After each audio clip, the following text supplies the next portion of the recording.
ప్రాయశ్చిత్తము కలిగించు ప్రభు అని ప్రార్థన చేసుకోవాలి.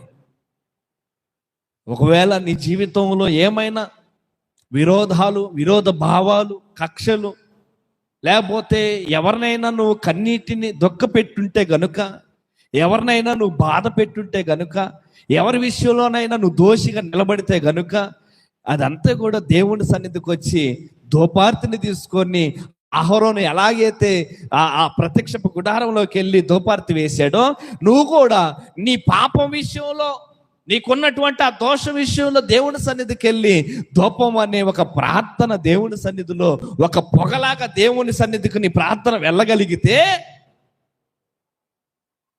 తప్పకుండా నీకు ప్రాయశ్చిత్తము దేవుడు కలిగిస్తాడు. పాపం మీద విడుదల దేవుడిని కలిగిస్తాడు. ఉన్నతమైనటువంటి జీవితాన్ని దేవుడు నీకు ఇస్తాడు.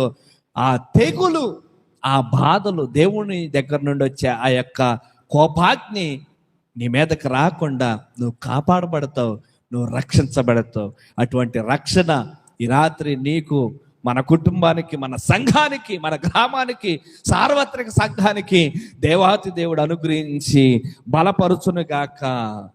ఆమేన్. ప్రార్థన చేసుకుందాం. అందరూ కూడా తలలో ఉంచి మోకరించి ప్రార్థన చేసుకుందాం. ప్రభువా నీకు వందనాలు, సర్వశక్తి కలిగిన యేసయ్య నీకు స్తోత్రాలు. మరి అహరోను అలాగే మోషే ఎంతో సర్వ సమాజము